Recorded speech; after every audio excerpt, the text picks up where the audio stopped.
4, yep. Revelation 4. After this I looked, and there before me was a door standing open in heaven. And the voice I had first heard speaking to me like a trumpet said, "Come up here, and I will show you what must take place after this." At once I was in the Spirit, and there before me was a throne in heaven with someone sitting on it. And the one who sat there had an appearance of jasper and ruby, a rainbow that shone like a emerald encircled on the throne. Surrounding the throne were 24 other thrones, and seated on them were 24 elders. They were dressed in white and had crowns of gold on their heads. Hold on before we go, because just want to make sure we all know where we're at this point. This is a book of Revelation. John is writing it, the apostle, right? And he's in the third heaven right now seeing all this. So he's seeing Jesus sitting in the throne, perfect as he is, and the 12 disciples and the 12 tribes, so 24 elders. So a mixture of both Old and New Testament in heaven. Okay. They were dressed in white and had crowns of gold on their heads. From the throne came flashing of lightning, rumbling, and peals of thunder. In front of the throne, 7 lamps were blazing. These are the seven spirits of God. The 7 churches, yeah. We later on talk about the 7 churches. Gotcha. Also in front of the throne, there was what looked like a sea of glass, clear as crystal.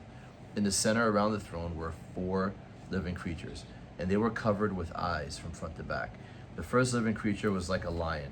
The second was like an ox. The third had a face of a man. The fourth was like a flying eagle.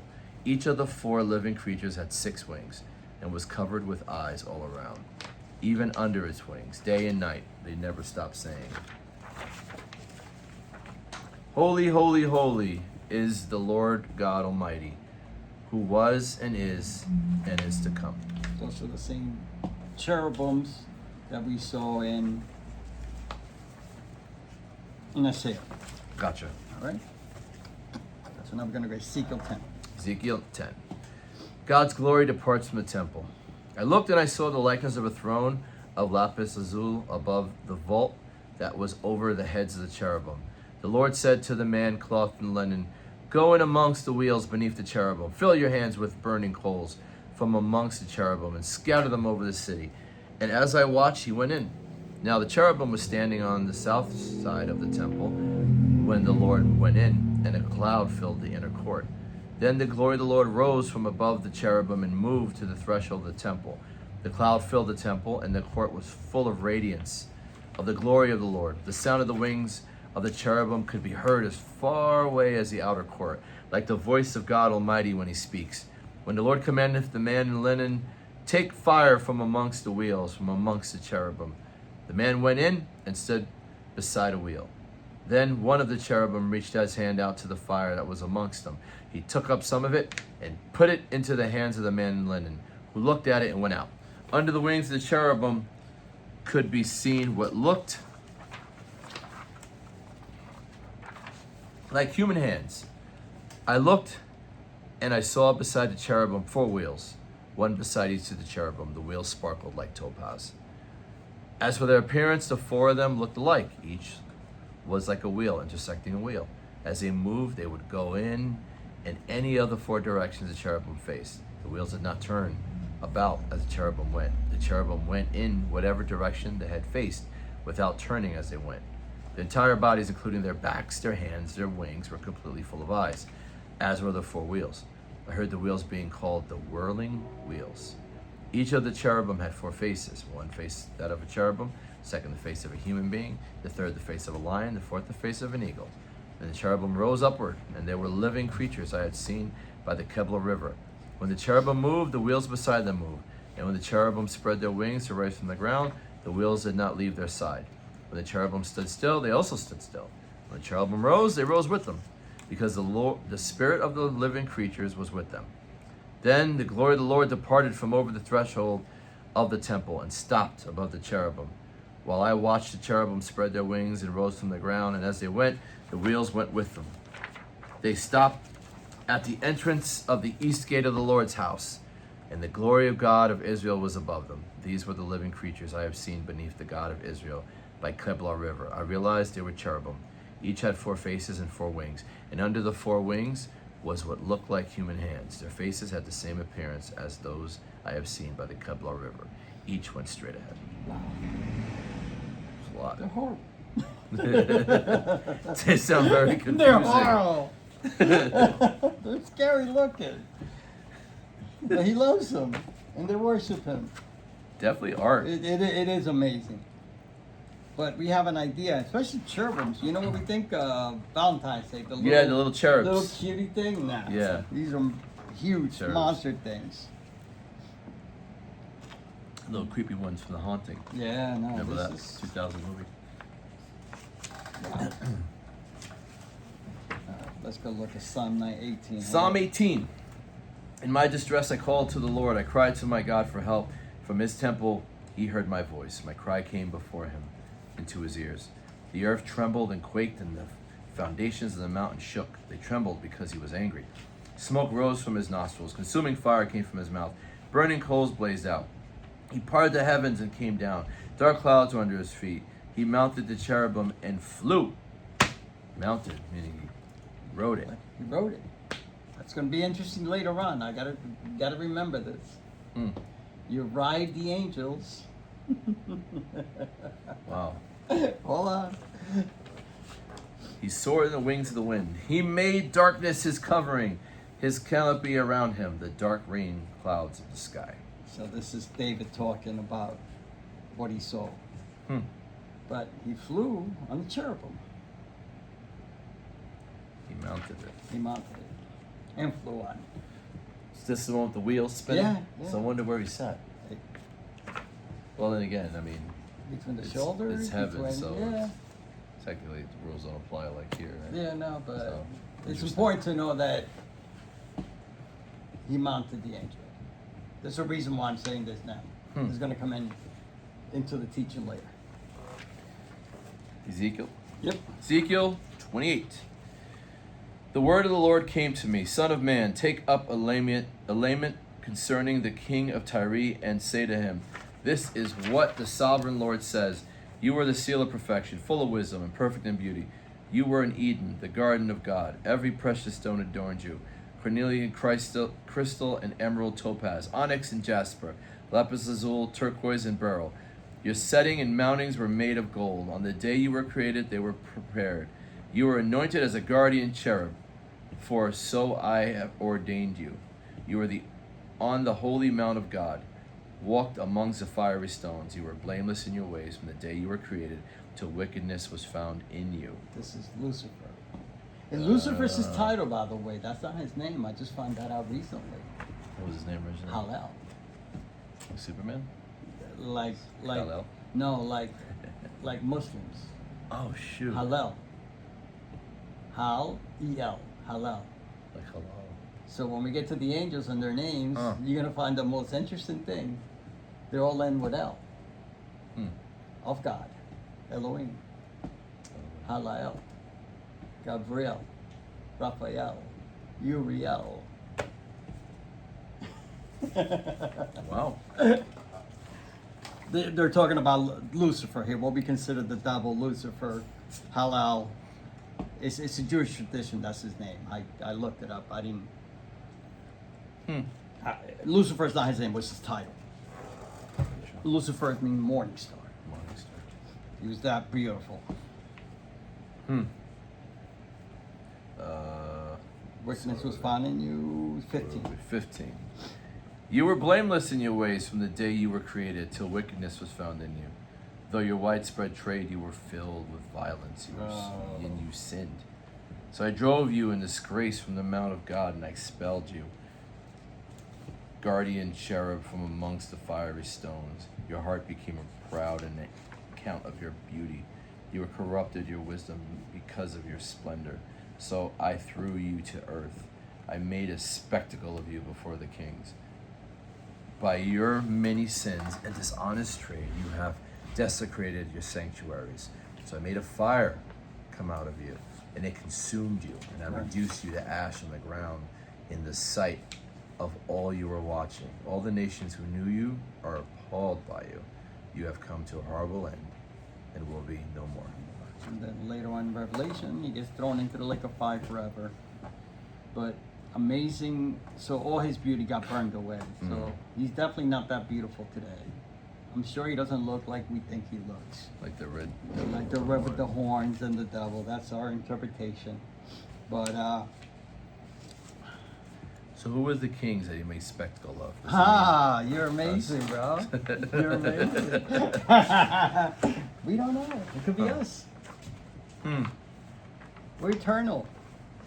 And I keep coming back to this. Listen, we're not linear. We think linear because we're here. Yes. But if you are already Rules don't up there, apply. you've been there all along. Mm-hmm. So the Bible talks about that we're being watched. Huh. It's not the angels. It's got to be something else. Interesting. So we'll talk about that more later. But it's Hmm. and the kings could be the other angels, but I think it might be more to it. But I'm glad you picked up on that. So that's good. Yeah, I was like kings. What Yeah, kings? yeah.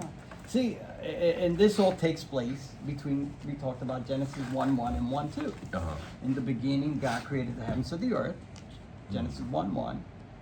1:2 says, now the earth is void and disorganized. Gotcha. All this caused chaos. Just like Adam and Eve sinning caused chaos, his sin caused chaos throughout the whole universe.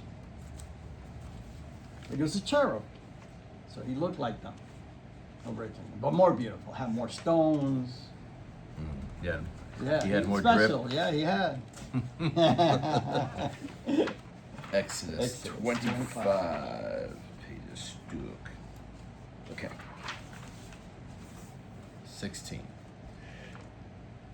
Then I put in the ark of the tablets of the covenant law, which I will give you. Make an atonement cover of pure gold, 2.5 cubits long and 1.5 cubits wide, and make 2 cherubim out of hammered gold in the ends of each cover. Make 1 cherub out the end and the 2nd cherub in the other. Make the cherubim of one piece with the cover at the 2 ends. The cherubim are to have their wings spread upward, overshadowing the cover them.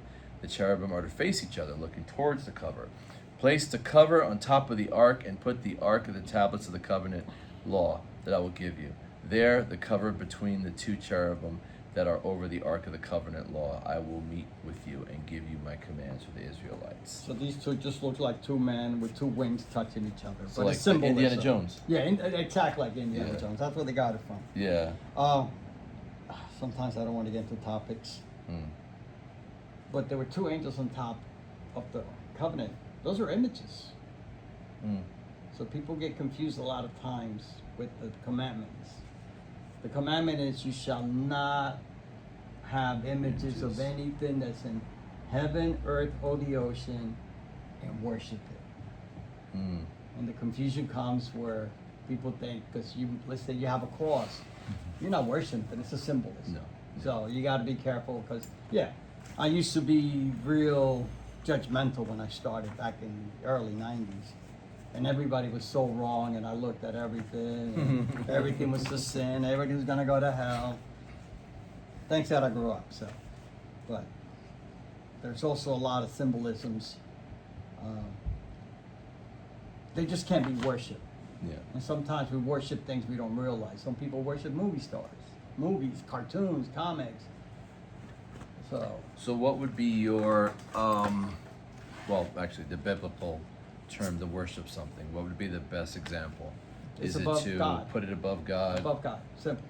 So Anything that you see. precedes God, whether it's money, you're worshiping it. You got to worship something. So you better worship God. If you don't worship God, you're gonna worship. Could be a person. Could be your kids. Yeah, seen it all. Yeah. Uh-huh.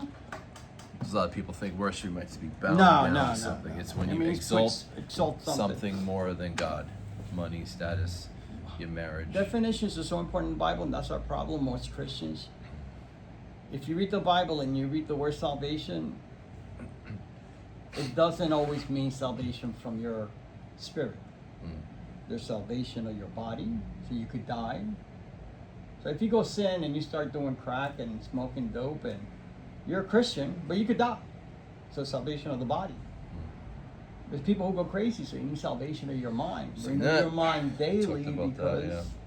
So you just can't take a word and go, oh, it's all the same. Yeah. So worship is you put something above God. It could be anything. So it could be yourself. Yeah. Some people love themselves that Seen much. that too. Dangerous. Here comes the cool one. But then so did Satan. Satan loved himself. That's what happened. So, talking about sin, I think God hates pride more than any other sin. I agree. I think pride and lying are top two. If you look at the order of sins, and they do have them in Proverbs, the 7 sins, they go by category.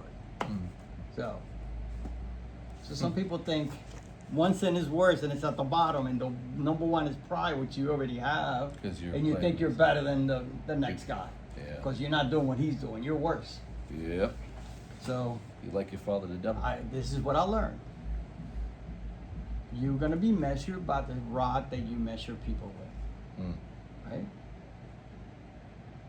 That's what the word says. He's going to judge you according to how you judge people. So my rod's going to be this big.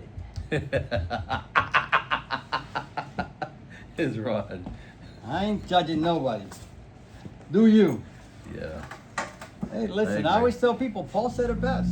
If you don't believe, eat, drink, and be merry, because you're going to die.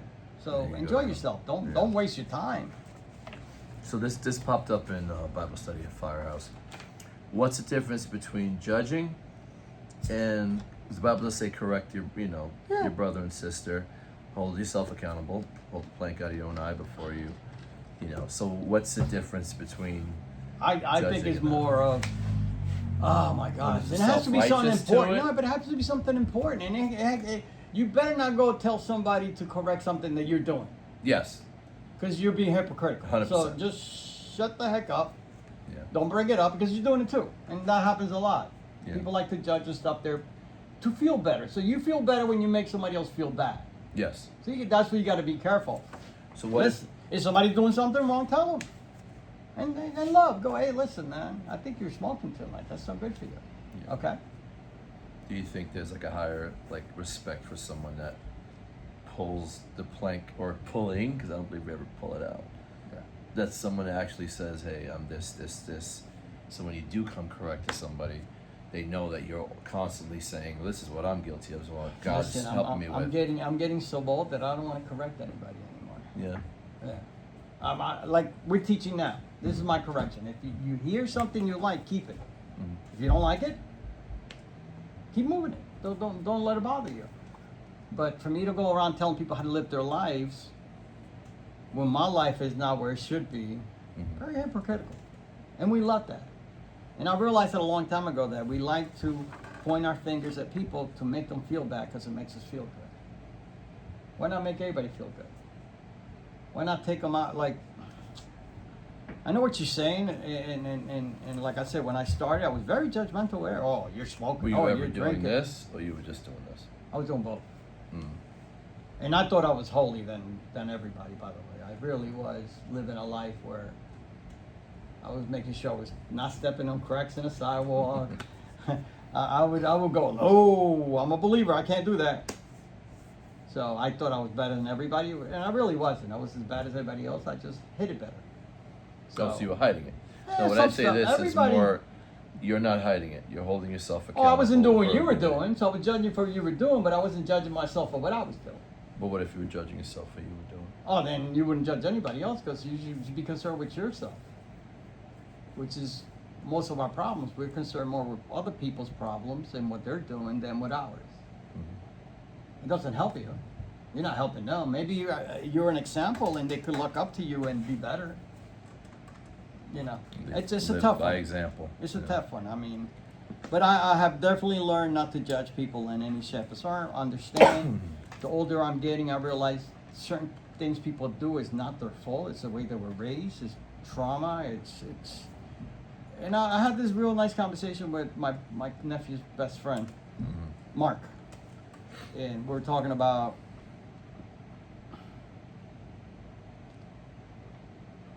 We try to scare people with hell. Yeah, I've seen that a lot. Okay. I still see that sometimes with people. You see it all the time, especially in churches. It doesn't work. It doesn't work, and No. I really don't know what's going to happen. I know that the lake of fire is created for the angel, for the Antichrist, for the false prophet, and the devil. That's it. And it says I'll throw everybody else in there that's not in the book of life. But who's not in the book of life? We don't know that. I believe God is so good that he's looking for excuses to save us. You know what I'm saying? He's not excluding people. He's just looking to who else could I add to this? No one shall perish. Yeah. He's too kind. I know his heart. And I know my heart. So I can't compare me to him. So I can't. I'm not going to judge anybody. We don't know how he's going to judge you when you die. He's going to judge you according to what you did. Salvation is free, which is funny. Somebody I love dearly told me for the first time, "Oh, I thought I had to do something to be saved all these years." Well, we talked about it before, right? Mm-hmm. Every church tells you you're saved by grace, but then when you come to the church, now they start adding what you need to do to maintain your salvation. And we talked about this during the grace. What the verse said is work out your salvation doesn't mean, like a Rubik's it means cube. understand what I did for you. Put it together. Now, work at it. Yeah. We're the only religion, Christianity is the only religion that you don't need to do anything to be for your salvation. It's already done for you. Which is the hardest thing. Yeah. Because it's so used to doing stuff. Because it's so good to be able to say, oh, I helped out. Oh, I got here because one of my guys I listen to, Josh, says the 3 best minutes of preaching is a British English pastor preaching about when the guy in the cross gets to heaven. Thief on the cross. Thief on the cross gets to heaven, and the angels go, why are you here? He goes, I don't know. Well, how you got here? I saw that. You saw it? That is so cool. That's crazy. I saw that recently. He goes, how you got here? I don't know. The guy on the cross next to me said I could come. He goes, do you I understand believed. the doctrine of justification? What is that? What is it? Were you baptized? What? No. So why are you here? Because the guy next to me said I could come. Amen. That's it. Yeah. Everything else is just adding to the cake. And we'll talk about that. I don't know if I mentioned it before. I do believe in heaven we will have positions. And I would like to have a better position than a gardener. And this is where your works come in. You know, you're going to get rewarded for what you do while you're here, according to your abilities. I always say That's completely different than getting there. You're going to get there. Now, once you get there, where you end up, you're there. You're there. I said I don't give a crap. Like I said one time, I said I clean floors, I clean toilets. Well, we know we're just pooping. Are we in the right pooping in direction. heaven? We are eating. Yeah, we're eating. Oh, we're gonna find out. But I say, Angels eat. Yeah, Yeah. we're eating. But I wonder if Jesus ate. I know it sounds like kid stuff right now. No, it's not. You know why? Because we always we're told that we're just gonna stand before Him and praise Him for 24 hours for eternity. That's not true. We're gonna be doing stuff, and it's gonna feast. If we can't eat, why is He gonna throw a feast? Yeah, that's true. That's true. So, I found something really cool in here. Okay. We're gonna a whole bunch of cool stuff, but one really.